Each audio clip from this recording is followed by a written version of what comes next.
Pois é, pessoal, vocês já estão vendo nossos simpaticíssimos dois expositores dessa noite.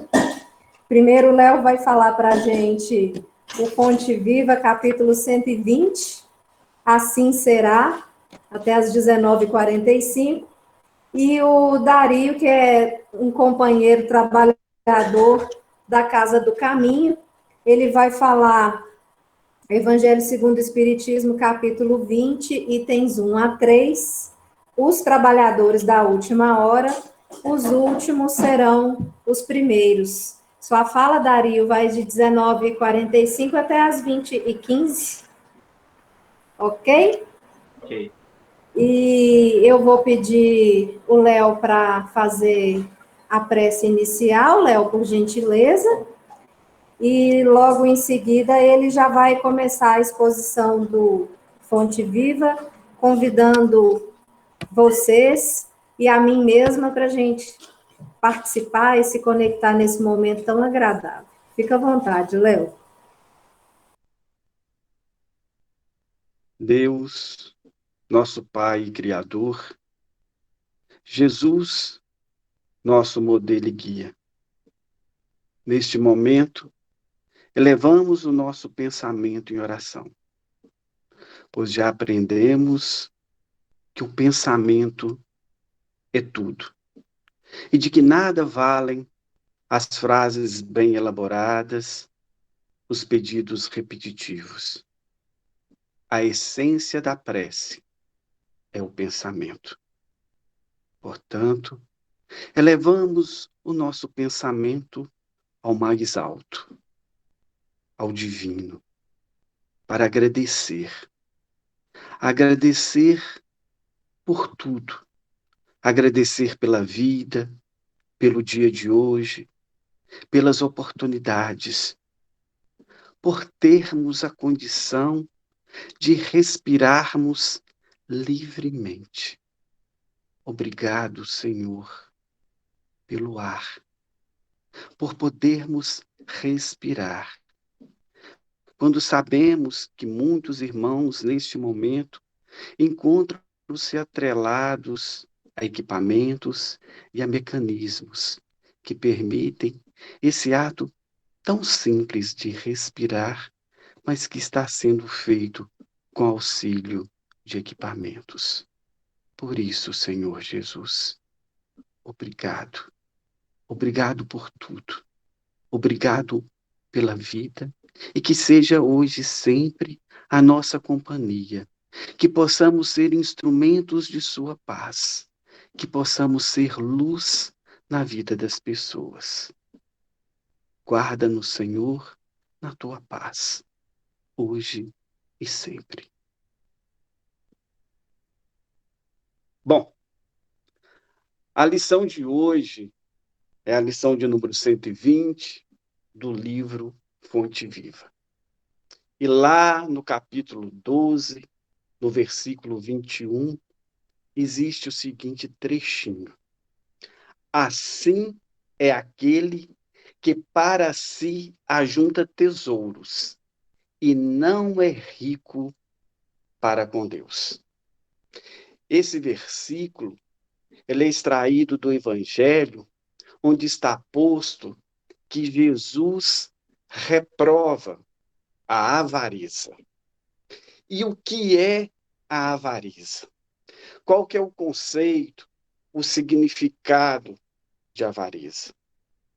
Avareza é sovinice, é apego demasiado, é falta de generosidade, é ciúme, é mesquinhez, é incapacidade de praticar a caridade.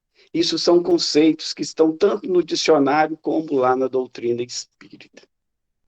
E para bem explicar por que aquele que ajunta tesouros para si não é rico para com Deus, o Evangelho nos traz, nesse capítulo objeto do nosso estudo de hoje, a passagem na qual um homem, em meio à multidão, aborda Jesus e diz: Mestre, ordena o meu irmão a repartir comigo a herança. Ao que Jesus respondeu: acaso sou eu juiz ou partidor?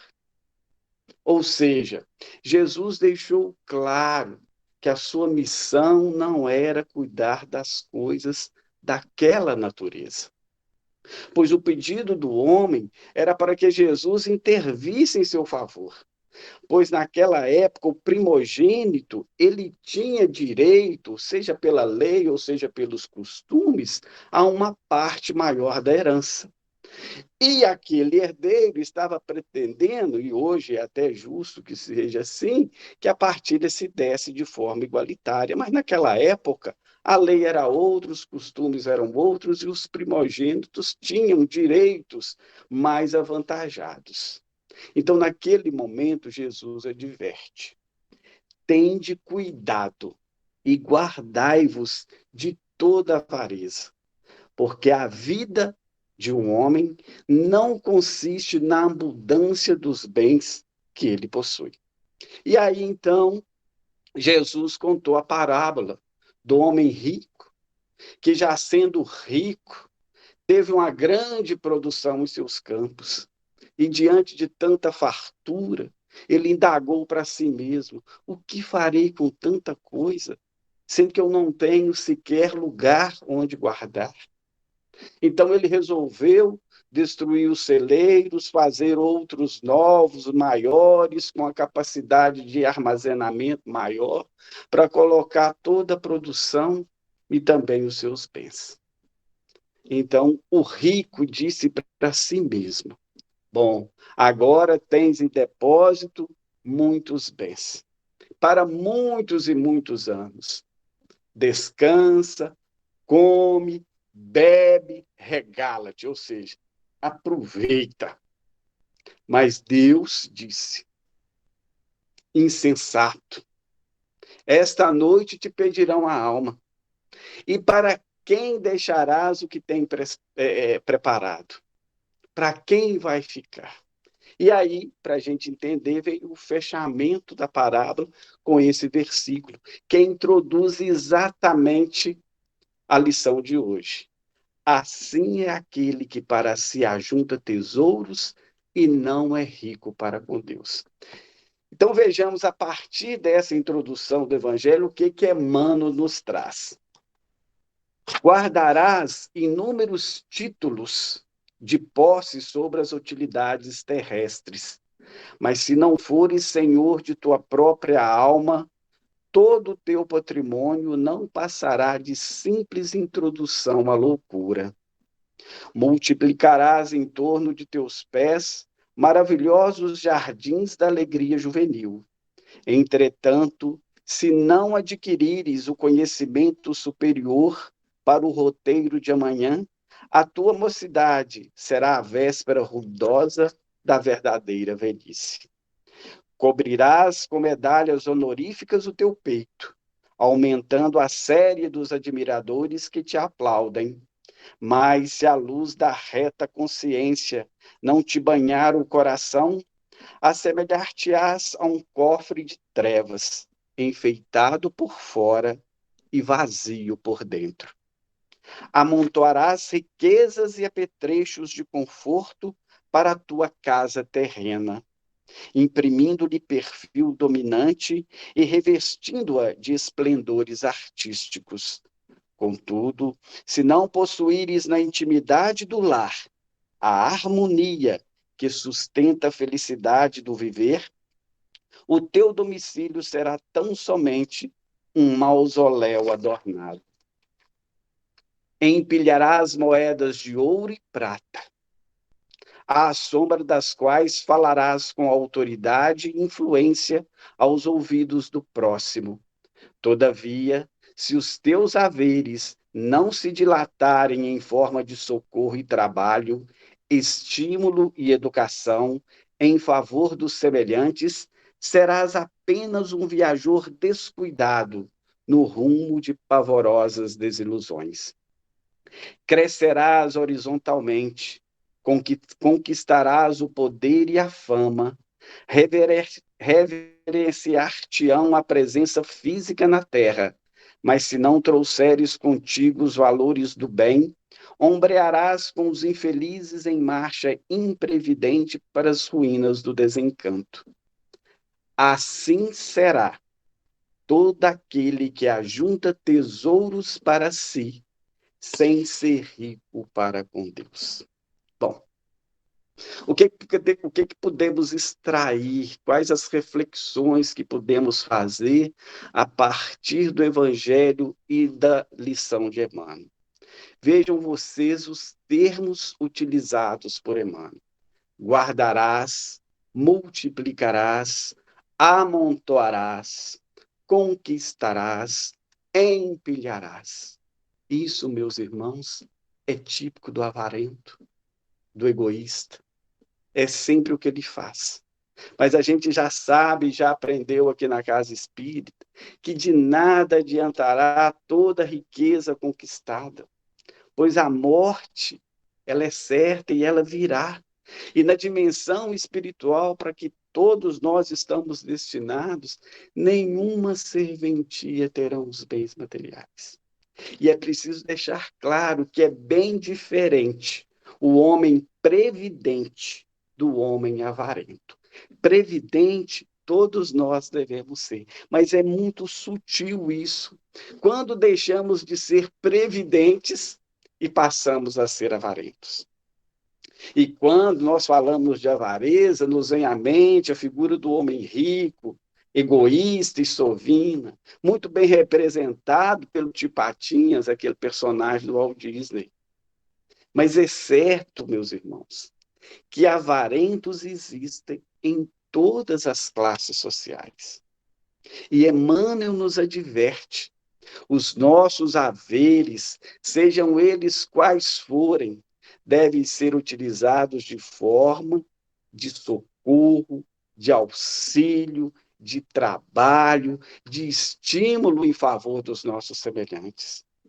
Portanto, devemos e podemos ter, mas o mais importante, devemos ser, ter, mas ser capaz de compartilhar. Esse é o nosso grande desafio, porque é certo que sejamos ricos ou pobres, materialmente falando, sempre teremos condições de praticar o bem.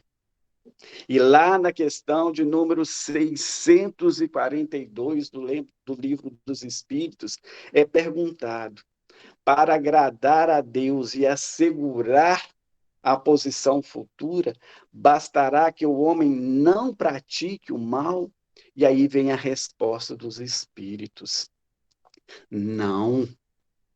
Cumpre-lhe fazer o bem no limite de suas forças, porque responderá por todo mal que haja resultado de não haver praticado o bem. E já na questão seguinte, a de número 643, a pergunta é: haverá quem, pela sua posição, não tenha possibilidade de fazer o bem? E a resposta é não. Não há quem não possa fazer o bem. Somente o egoísta nunca encontra ensejo de o praticar. Então, ser rico para com Deus é ser generoso, é ser caridoso, é praticar o bem. E esse praticar o bem, ele é perfeitamente possível ao rico, ao pobre, ao mais ou menos, ao remediado, estejamos em que classe social estivermos. É sempre oportunizado praticar o bem. Então, se nós queremos ficar de bem com o homem lá de cima, devemos fazer o bem. Não sermos egoístas, não sermos orgulhosos, não sermos avarentos. Não queiramos para si, para nós mesmos, tudo, sejamos capazes de compartilhar. E a importância dos estudos que a gente faz aqui na Casa Espírita é nos levar a refletir. E a partir dessas reflexões, verificar se nossa conduta no nosso dia a dia está de fato em consonância com os ensinamentos de Jesus, que a gente sempre fala que é nosso modelo e guia. E quando falamos em egoísmo, em ganância, em avareza, dá a entender que isso é defeito só dos outros. E aí eu fiz para mim mesma a pergunta: eu tenho algum desses vícios, dessas imperfeições? E aí, dia desses, está estourando o tempo, mas eu vou contar um casinho aqui para vocês. Eu comprei um pé de mexerica, uma muda de mexerica. E quando eu comprei, ela já estava com os botãozinhos, com as flores, e o moço que me vendeu falou assim: ó, você vai colher essas mexericas aí rapidinho. Eu falei: da onde? Esse tem não vinga, não. Ele falou: vinga. Eu plantei o pé de mexerica, estou cuidando do pé de mexerica com todo carinho, e as vingaram, está crescendo, e pesou na galinha. Eu tive que amarrar ela, inclusive, porque ela era tão fina, por peso das mexericas. Estou lá namorando as mexericas com o maior carinho, xodó, como diz, o apego virou xodó. E tem um camarada que ele sempre me aborda, pede os trem, pede dinheiro, pede uma cesta básica, eu sempre ajudo. Aí fala: doutor, eu não quero só que você me dê os trem, não. Se tiver o seu carro para lavar, eu lavo. Se for para limpar o quintal, eu limpo. E eu sempre com um pé atrás com o camarada. Aí um dia eu falei: quer saber de uma coisa? Eu vou dar uma chance para esse sujeito. Chamei ele para limpar o quintal e ele foi. 7 horas da manhã ele estava lá. Eu peguei e pedi a caçamba para colocar os entulhos. E ele perguntou: para que você foi contratar caçamba, senhor? O dia da caçamba você podia me dar, eu julgava os trem, tudo lote vaga aqui perto do aeroporto. Eu peguei: não, vou te pagar e vou usar a caçamba. Eu falei: de tarde eu te pago. Eu falei: da onde isso aqui? Meio-dia está pronto. Eu falei: então tá a hora que eu voltar para almoçar, eu te pago. Só que eu atrasei, cheguei de 25, quase 2 horas, e ele estava me esperando. E, de fato, estava tudo bem arrumado, trabalhou direitinho. Eu falei: mas você deve estar com fome. Ele falou: não, eu peguei 2 mexericas do seu pé ali, chupei. Oi, gente, você imagina o sentimento ruim, que é 3 mexericas só. Ele pegou 2. Olha o que eu falei para mim mesmo, tá vendo? O que é ficar dando oportunidade para os outros? Nunca mais eu chamo esse camarada para trabalhar para mim. Olha, para você ver a reação que eu tive por causa de 2 mexericas. Isso é apego, é avareza. E ele ainda falou assim: ô doutor, sabia que você não importar, que você tem dinheiro para comprar muita mexerica.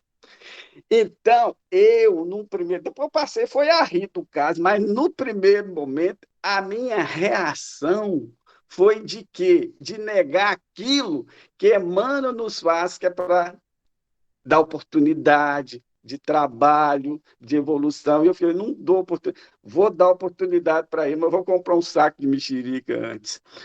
Que Jesus nos abençoe e nos dê muita luz e muita sabedoria. Que assim seja. Dario, fica à vontade. Obrigada, Léo. Aqueles ainda que chegaram depois, aliás, uma boa noite a todos. Nós vamos, então, iniciar essa parábola, né? Os trabalhadores da última hora. No Evangelho, no Evangelho segundo o Espiritismo, ela se encontra no capítulo 20 e no item de 1 a 2. E no Evangelho de Jesus, no Novo Testamento, é Mateus. Mateus é que registra para nós essa passagem também no capítulo 20, versículo de 1 a 16. Gente, essa parábola, ela traz conteúdo, essência muito profundo. Nós não temos como abordar todos os itens, mas nós vamos pegar, como diz o Emmanuel, a essência, naquilo que é o mais principal. E ela fala para nós, né, que o reino do céu se assemelha a um pai de família que saiu para aliciar trabalhadores para sua vida. E aí ele sai de madrugada e combina um denário para aqueles trabalhadores. Sai depois a terceira, a nona e a 10ª hora. Novamente ele sai depois, mais tarde, e por último, a 11ª hora para aliciar. E esses faltavam 1 hora só para o trabalhar. E lembrando que o primeiro ele combinou um denário. Os outros, ele falou assim: eu pago o que for justo. E assim foi feito. Chegando no final do dia, lembrando que esses trabalhadores eles ficavam em uma praça. Chegando no final do dia, pediu àquele que tomava conta, o administrador, que pagasse, a começar pelos últimos, e que desse um denário. Os que chegaram primeiro, acreditando que receberiam mais, porque suportaram o peso do dia, reclamou daquele mundo. Mas você pagou a eles um denário, então nós que suportamos o peso e o calor do dia, deveríamos receber mais. Ele responde, não te fiz injustiça nenhuma. Não combinaste comigo um denário? Tem mau olho porque sou bom? E os últimos serão os primeiros. Né? Eles encerram para a gente assim. O contexto da parábola, gente, é porque realmente Jesus pegava essas imagens simples para poder nos dar lições. E as imagens era porque realmente aqueles que tinham vinha, os vinhedos na região de Jesus, tinham muitos. E ali, as pessoas que queriam trabalhar, elas se deslocavam para um local, uma praça. E ali, ou seja, está na praça que está disposto para trabalhar. Eles estavam prontos para trabalhar.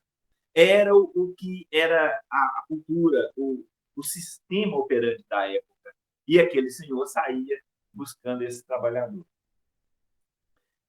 O cerne da questão, e que a gente questiona muito, é aquela pessoa que trabalhou apenas 1 hora. Por que 1 hora? Porque o dia judaico ele tem 12 horas.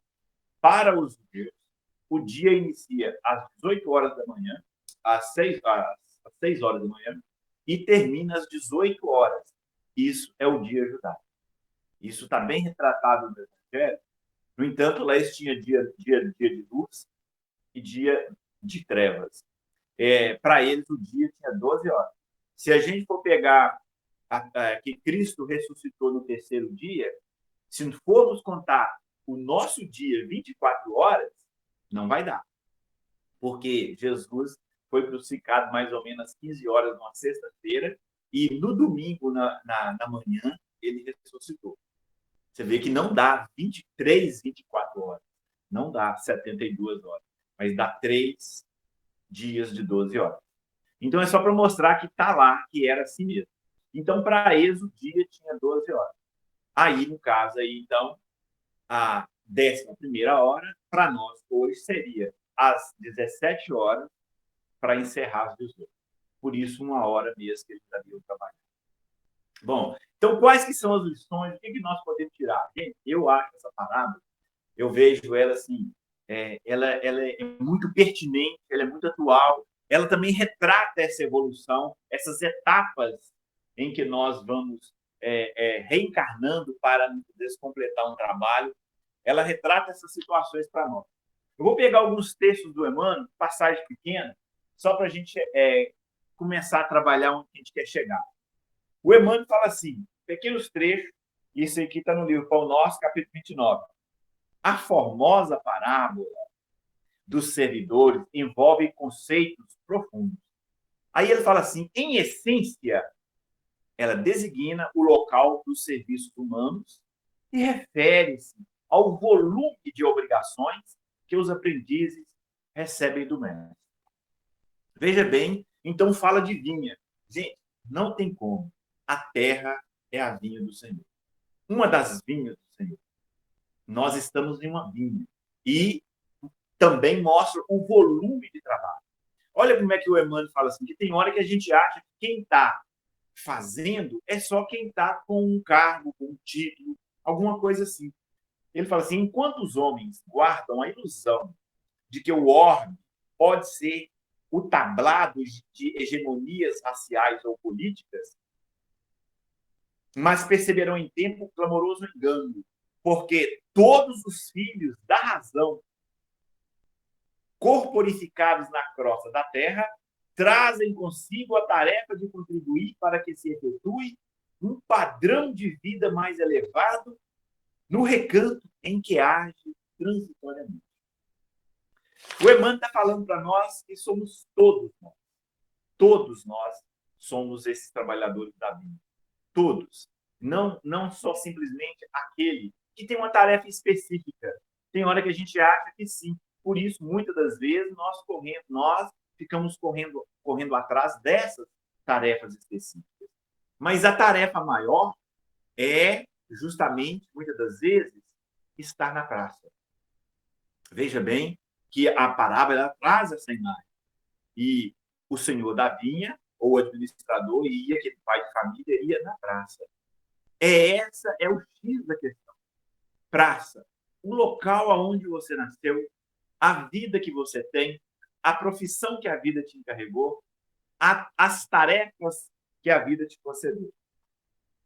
Em outra passagem, também no Reformador, o Emmanuel fala assim: não fôssemos espíritos ainda fracos e imperfeitos, e não teríamos necessidade de provas e lutas diversas para a aquisição de fortaleza e burilamento.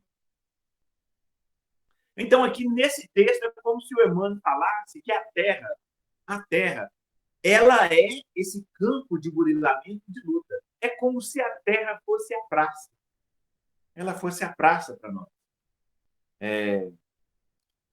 Se houvéssemos liquidado todos os problemas decorrentes de nossas quedas morais do passado, não carregaríamos intimamente os conflitos que nos caracterizam a batalha oculta contra as nossas tendências interiores, a gerarem dificuldades emotivas e os sofrimentos manifestos que nos impelem ao conhecimento de nós mesmos e ao reajuste das próprias forças.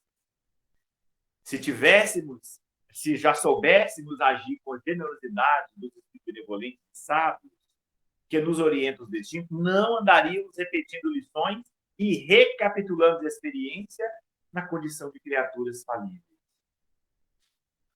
Ninguém alegre assim embaraço, imperfeição, doença, ignorância ou inaptidão para deixar de trabalhar, aprender, aperfeiçoar e servir, de vez que, em argumento de última instância, é forçoso reconhecer que Deus não nos concederia a permanência no planeta terrestre e nem nos daria os encargos que a vida nos atribui, se não confiasse em nosso esforço sincero de corrigenda e elevação. E, se não nos considerasse capazes de cooperar com seu infinito amor na edificação do mundo, de um mundo melhor. Veja bem que também no capítulo, nesse capítulo 20 do Evangelho, eles falam assim: a nossa tarefa hoje, como espírita, é a gente pregar a elevação dos espíritos. Além do dogma da reencarnação, é a gente pregar a elevação dos espíritos, elevando a nós mesmos. Se a gente fosse pegar um monte de passagens, nós veríamos que a nossa tarefa primordial aqui na Terra é o aprimoramento de nós mesmos. Antes de nós irmos para uma tarefa, ou seja, digamos assim, o Senhor nos chamando para a vinha. Sabemos que a vinha é a Terra, mas veja bem que a maioria, e um longo espaço de tempo, aqueles trabalhadores da vinha, eles permaneceram na praça. Na praça. Se foram para a praça de madrugada, aqueles que embolsaram o salário junto com os outros, eles trabalharam apenas 1/10 do tempo que estavam. Essa praça, então eu fiquei pensando muito nisso. Quando a gente lê aqui a própria interpretação de Kardec, ele fala assim, no item 2, né? O trabalhador da última hora tem direito ao salário, mas é preciso que a sua vontade tenha estado à disposição do Senhor, que devia empregá-lo. E que esse atraso não seja fruto de preguiça ou de má vontade. Tem direito ao salário, porque desde a madrugada esperava impacientemente aquele que, enfim, o chamaria ao trabalho. Era o trabalhador, só o trabalho que faltava. O Espírito André Luiz nos fala assim: quando o trabalhador está pronto, o serviço aparece.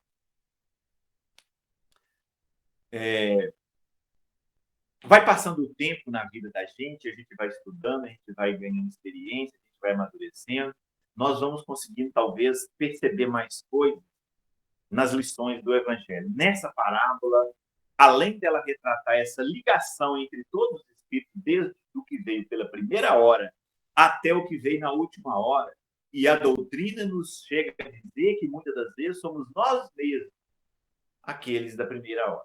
Somos nós mesmos que vamos reencarnando para a gente completar a tarefa. Mas eu Dario, pego nessa mensagem, nessa parábola, além dessa ligação de mostrando as várias gerações ou as várias reencarnações, as várias etapas da Terra de evolução, de preparação, nos mostra que nós devemos estar em constante preparação. Mas uma preparação assim assídua, não perder tempo, não devagar, a gente não tergiversar, nós não perdemos a oportunidade de estarmos nos capacitando, ganhando habilidade, ampliando os nossos conhecimentos, aperfeiçoando a nós mesmos, os nossos valores, as nossas atividades. Gente, sem isso, nós vamos fazer.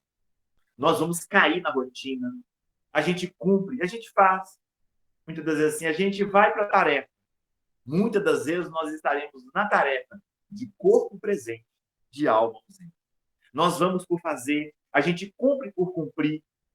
Quantos de nós ficamos 10 anos em uma profissão, muitas das vezes fazendo a mesma coisa, sem que aquilo venha nos acrescentar, sem que nós venhamos a ganhar conhecimento, profundidade dos fundamentos daquilo que nós estamos sabendo, daquilo que nós estamos fazendo, que nós venhamos a conhecer de fato a tarefa, a atividade, o alcance, a grandeza do que Deus nos colocou. Tenho feito várias dessas experiências. Por exemplo, quando eu busco um determinado conhecimento em determinada área, seja na área da lei, seja na área de educação, que seja na área de economia, e quando eu busco, eu pesquiso muito e eu encontro alguém mais ou menos que está trabalhando naquela área, eu faço algumas perguntas, eu vejo que aquela pessoa ela não domina, ela não tem aquele conhecimento que ela está ali lidando, trabalhando 10 anos, 20 anos. É como se nós acomodássemos. A gente acomoda. Aí é não estar pronto. Aí é a preguiça. Aí é deixar o tempo passar, deixa a vida me levar e nós não estaremos, não estamos fazendo esse aprimoramento, esse trabalho. Nós temos uma predileção, um carinho imenso pela obra Paulo Estevam, principalmente no meu coração. Tenho Paulo Estevam como uma obra-prima da doutrina espírita, mas não é só eu, a gente vai ver de Paulo, Chico, alguns presidentes, várias pessoas amam essa obra. Ela nos traz esse personagem, Paulo de Tarso. Gente, a hora que a gente estuda, a gente tem feito vários estudos, várias vertentes na obra. A figura Paulo de Tarso, ele já era, quando se introduz Paulo de Tarso na obra, quando o Espírito Emmanuel introduz Paulo de Tarso, ele já era uma alma de uma estrutura espiritual invejável. Ele era resolvido, determinado, destemido, indomável, ele era inteligente, comunicava com maestria, ele tinha valores. Ele, além de dominar a língua, de dominar aquilo que ele dava, que era o farisaísmo, que lidava com as normas, que vigiava que a vida do outro, ele tinha uma proposta de vida alta. Eu quero dizer que ele já era, digamos assim, na nossa linguagem de hoje, o cara. Ele já era. Quando ele se converte ao cristianismo, quando ele se converte, ele ainda não servia para trabalhar para Jesus. Ele não servia. Ele teve que fazer o trabalho de preparação. Preparação. Os 3 anos no deserto, 1000 dias, 3 anos. O deserto de Dan é como se nós fizéssemos da nossa vida um deserto de reflexões. E, ao mesmo tempo, se afeiçoando a índole, o espírito, às intempéries, às dificuldades, se afeiçoando as mãos aos trabalhos. Porque as suas mãos, e até então a vida dele, como ele era um doutor da lei, que tinha a função de juiz, ele vivia vigiando a vida dos outros. Aí, Cristo lhe chamou para que ele pudesse fazer um trabalho de vigia consigo mesmo. E moldar, e sair dessa condição de prerrogativas e privilégios. Que, olha, em hipótese nenhuma, nós espíritas devemos almejar. Por mais que nós tenhamos facilidade e prerrogativas e regalias nesse mundo, nós podemos estar trabalhando o nosso aperfeiçoamento. Nós podemos estar trabalhando a nós mesmos.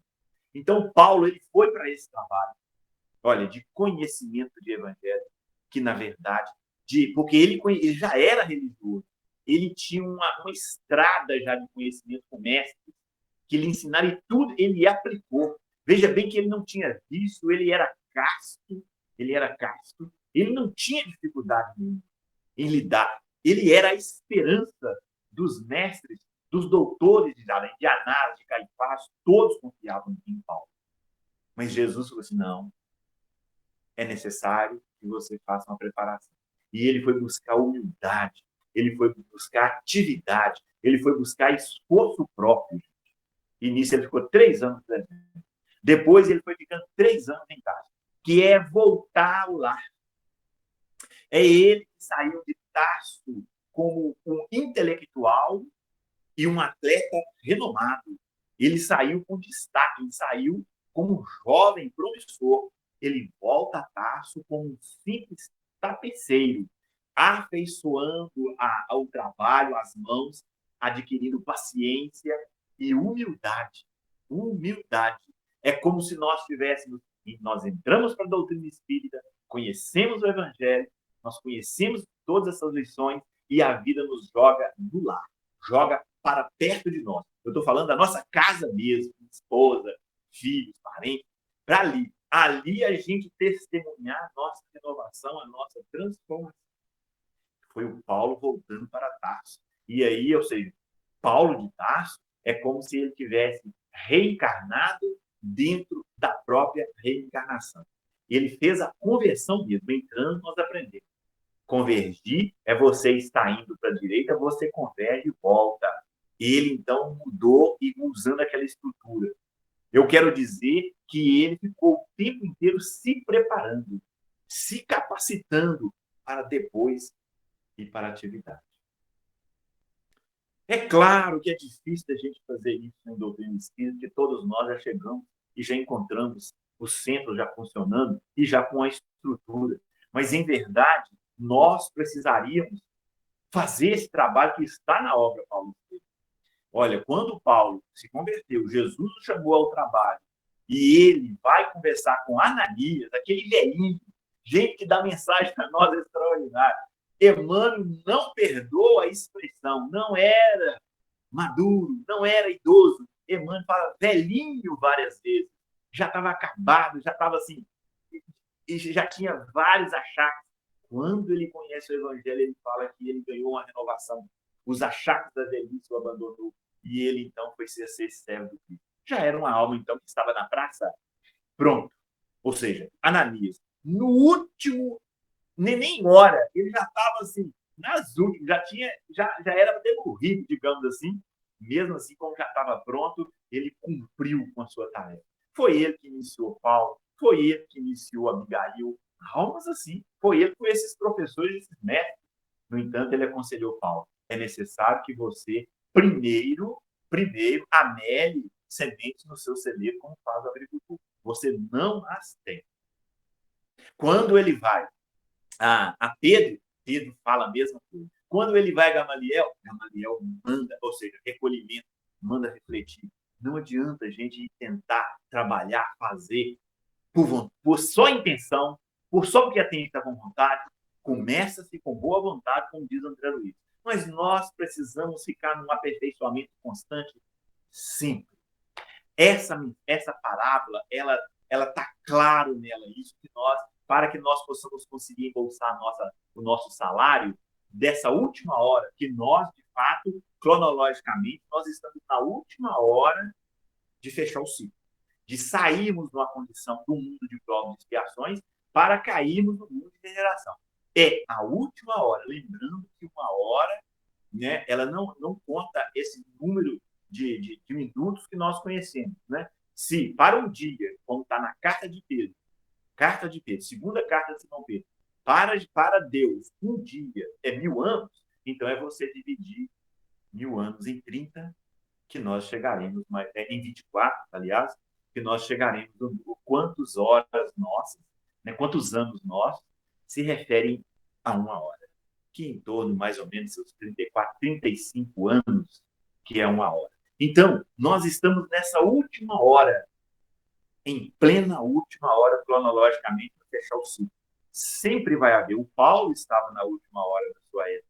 Ananias estava na última hora da sua vida. Nós estamos nessa última hora, cronologicamente, e pode ser que nós estejamos na última hora para a gente demonstrar. Mas se nós não tivermos feito, primeiramente, igual agora, pode ser que nós não estejamos fazendo esse trabalho de estar na praça, de estar se promovendo, trabalhando, aperfeiçoando, melhorando, deixando o tempo levar com preguiça, nós não vamos embolsar. Então, tanto a obra quanto essa passagem, ela nos conclama a nós estarmos em burilamento, em aperfeiçoamento, diuturnamente, constantemente. Porque senão nós não vamos dar conta da nossa tarefa. Nós não daremos conta. Porque a hora que ela chegar, nós vamos ampliar, nós vamos desanimar, nós vamos ficar proletando, ou seja, não jogando para frente. Não, vou fazer isso depois. Assim. E o Evangelho fala assim: aquele que põe a mão no charrua, no arado, e olha para trás, não é digno do reino do céu. A fala, ela é contundente, ela é fechada, mas aí é necessário, então, que antes que a gente pegue a mão no arado, nós fiquemos na praça fazendo essa preparação. Gente, isso é dia a dia.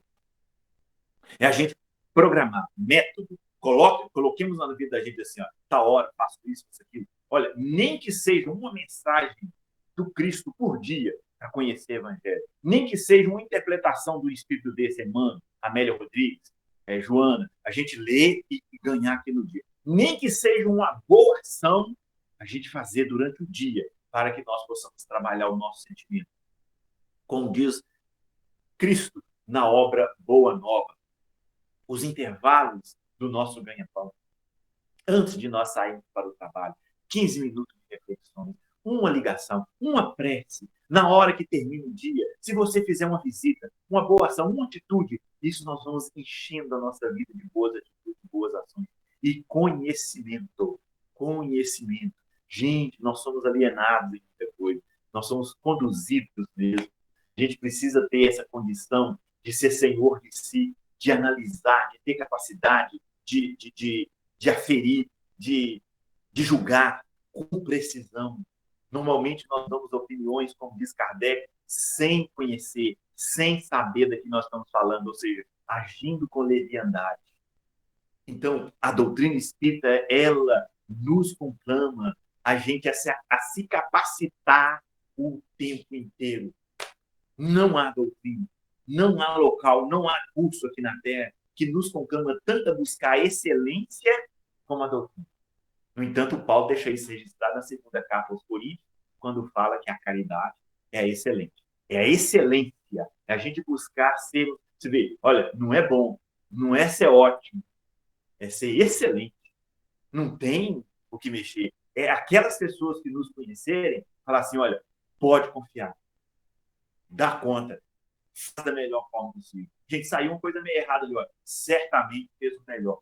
É isso que nós temos que ter. Gente, sem buscar aplauso, sem buscar título, sem buscar evidência, nada disso. Mas sim conteúdo dentro de nós. Nós temos conteúdo. Não importa. E olha, a gente sente, se nós formos analisar friamente cada título desse mundo, cada posição, nós vamos ver que Paulo encontrou em Gesiel, que depois ganhou o codinome de Estevão. Saulo era o cara de título, era a esperança, era aquele cara assim, que foi forjado para ganhar, para vencer na vida. Mas quando ele tocou com aquele agricultor, simples agricultor, um pregador do Evangelho na casa do caminho, ele viu que ele não era ninguém. Que aquele pregador tinha mais virtude, tinha mais moral, tinha mais capacidade, tinha mais interpretação, tinha mais hermenêutica do que ele, tinha muito mais conteúdo, e ele, psicologicamente falando, que é uma atitude, quando nós não conseguimos competir, a gente ataca. E psicologicamente ele começou a atacar aquele jovem pregador, como um recurso de defesa. de defesa. Ele começou a atacar, mas depois viu que ele teve que se associar.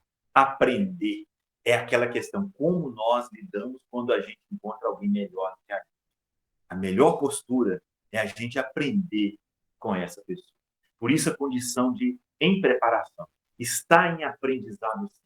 Gente, a parábola, ela nos conclama a gente aproveitar a hora, o dia, os minutos. Olha, as dificuldades, relacionamentos difíceis, casamento, profissões que cobram muito, patrões difíceis, empregados complicados, tudo. Nós aproveitarmos como se fosse a nossa praça, como se fosse o nosso deserto de dança, para que nós possamos nos aperfeiçoar e crescer a nós mesmos. Se não nos chamar para a tarefa, nós estaremos preparados para ela. O importante é ter conteúdo, muito mais do que ostentar. Que Jesus nos abençoe, nos ilumine e nos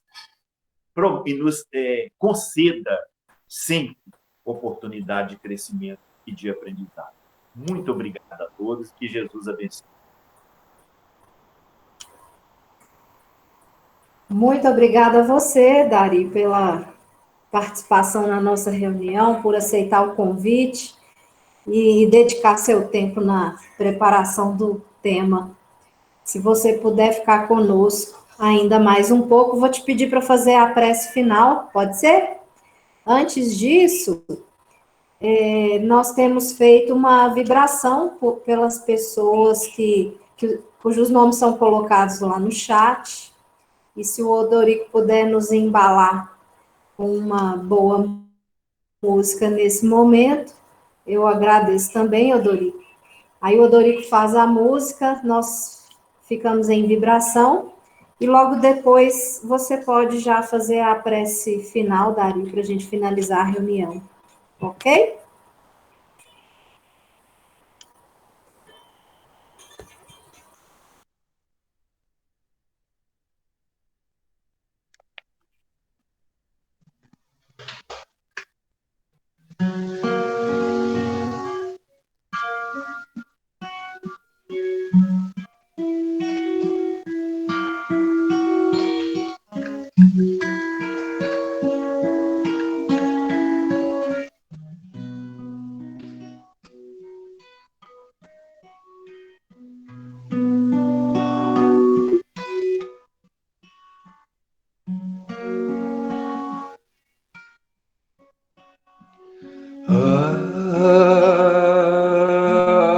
Ave Maria,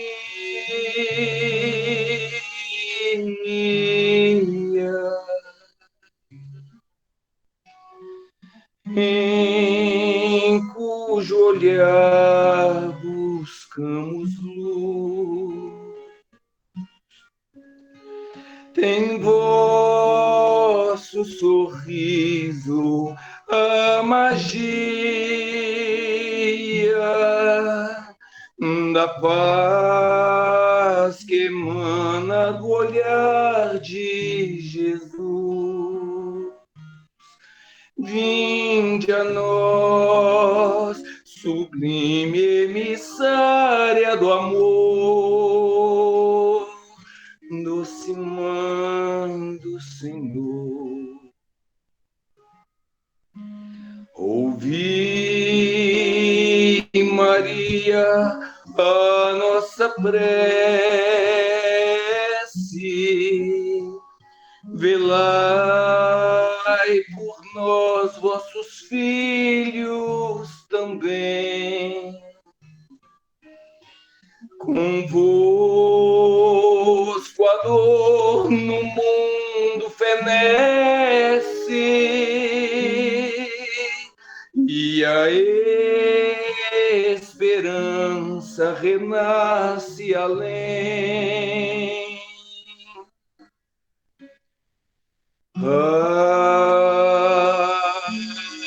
Ave Maria.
nossa prece. Velai por nós, vossos filhos também. Convosco a dor no mundo fenece e a esperança renasce além. Ave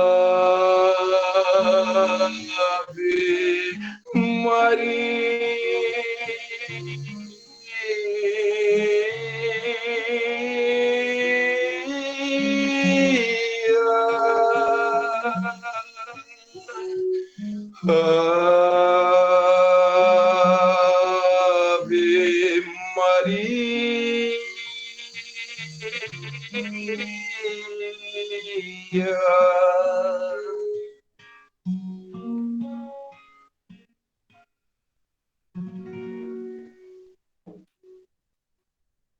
Então, nós vamos agradecer a Deus, nós agradecemos a Jesus, a espiritualidade amiga, por nos proporcionar bênção, conhecimento, essas lições.